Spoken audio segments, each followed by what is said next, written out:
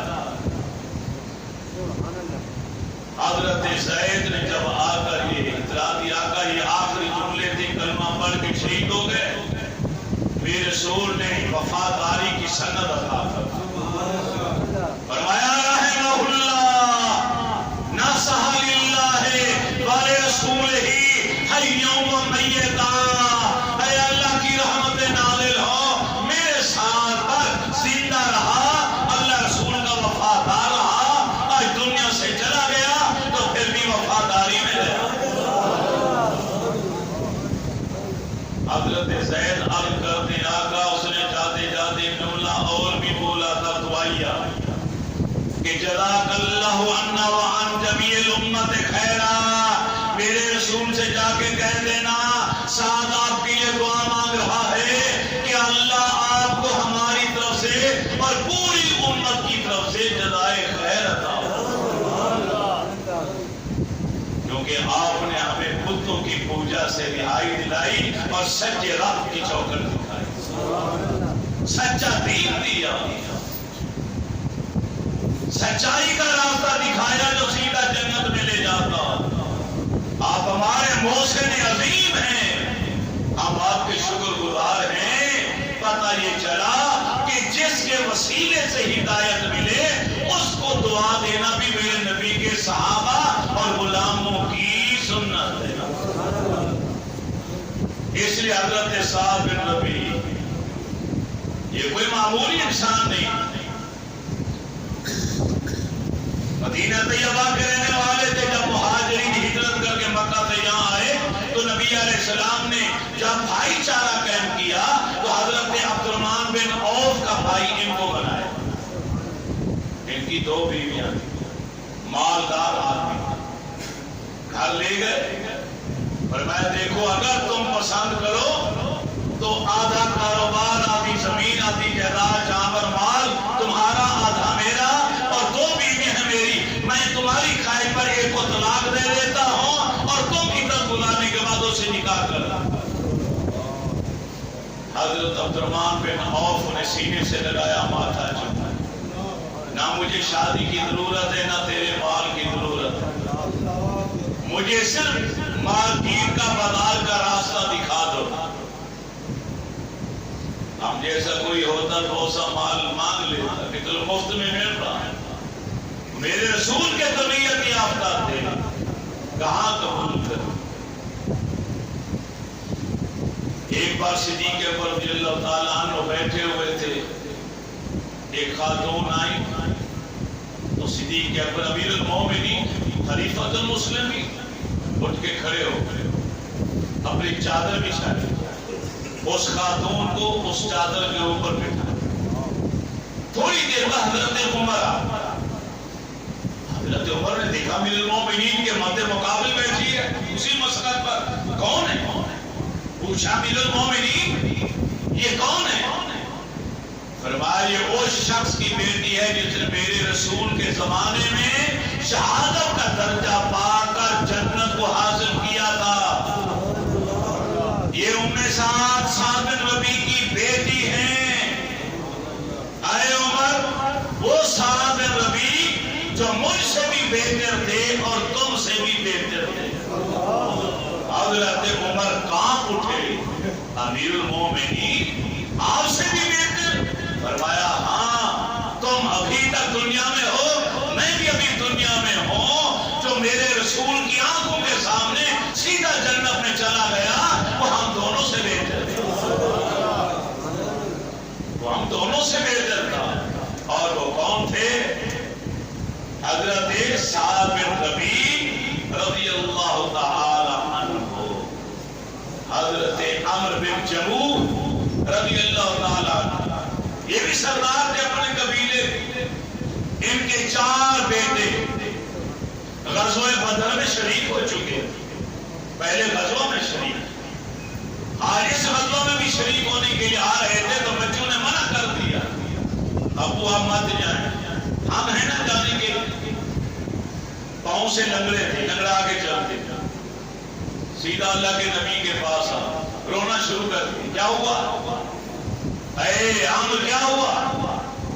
آقا میرے بچے جو غزوہ بدر میں شریک ہو چکے، غزوہ احد میں شریک ہونے سے مجھے منع کر رہے ہیں، کہتے تو لنگڑا ہے کیسے جنگ لڑے گا؟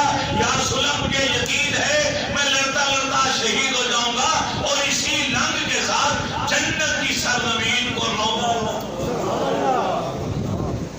میرے نبی نے ان کا شوق جہاد دیکھا تو آپ نے اجازت دی۔ اس غزوہ میں عمرو بن جموح خود بھی شہید ہو گیا، اس کا بیٹا بھی شہید ہو گیا، اس کا برادر اللہ بھی شہید ہو گیا، ایک غلام بھی شہید ہو گیا، اور بعد میں جب ان کی زوجہ نے ان تمام میتوں کو اٹھا کے اونٹ پہ رکھا کہ میں مدینے لے جا کے جنت البقیع میں دفناؤں، تو سواری نے اٹھنے کا نام نہ لیا، اٹھا کے صحابہ تھک گئے، اونٹ نہیں ہلا، رسول اللہ کی بارگاہ میں آئے، یا رسول اللہ یہ واقعہ پیش آیا، آپ نے فرمایا پہلے یہ بتاؤ کہ جب یہ مدینے سے آ رہا تھا کیا اس نے کوئی دعا تو نہیں مانگی تھی؟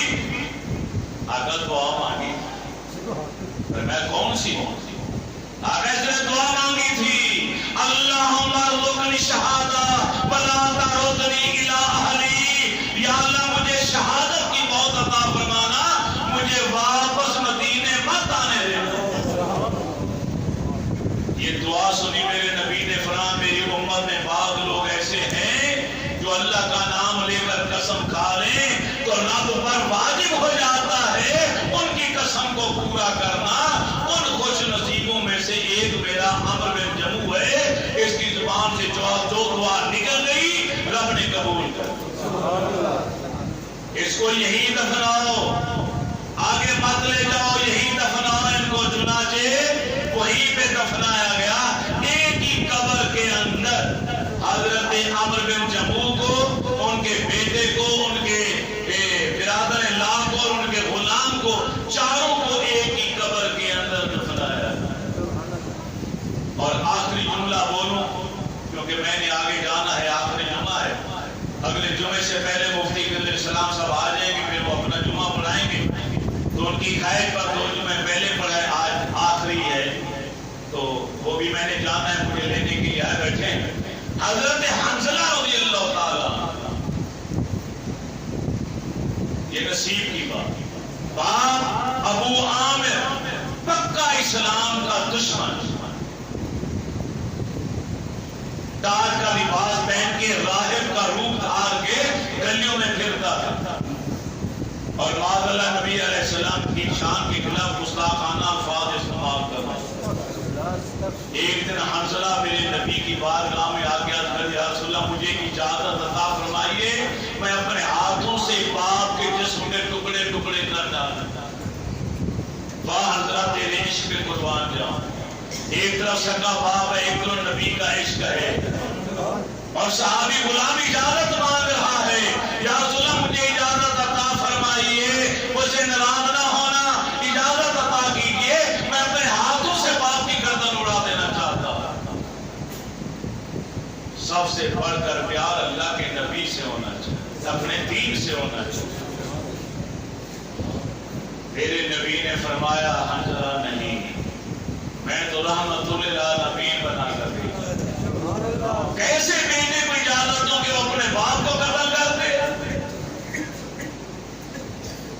تو باپ پکا دشمن اور بیٹا حنظلہ اسلام کا پکا شہدائی، پکا مومن ایمان والا، میرے نبی کا صاحب۔ آج شادی ہوئی، رات گزری، آخری پیر تھا کہ اعلان ہو گیا جہاد کا، سوچ میں ڈوب گئے کہ غسل کر لوں، واجب ہو چکا ہے یا رہنے دوں؟ عشق نے کہا اللہ کے نبی کا بلاوا آیا ہے، اگر غسل کرنے میں لگ جائے گا تو کہیں نبی کے حکم پر عمل کرنے میں دیر نہ ہو جائے۔ اسی حال میں جنابت کی حالت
کو غسل دے رہے ہیں وہ بھی پاک ہی پاک۔ میری دعا ہے اللہ میری اور آپ کی حاضری قبول فرمائے، کیونکہ ہم قاری صاحب میں نماز پڑھائیں گے تو مجھے اجازت، میں ذرا جاؤں، وہ دو سے اشارے کر رہے ہیں۔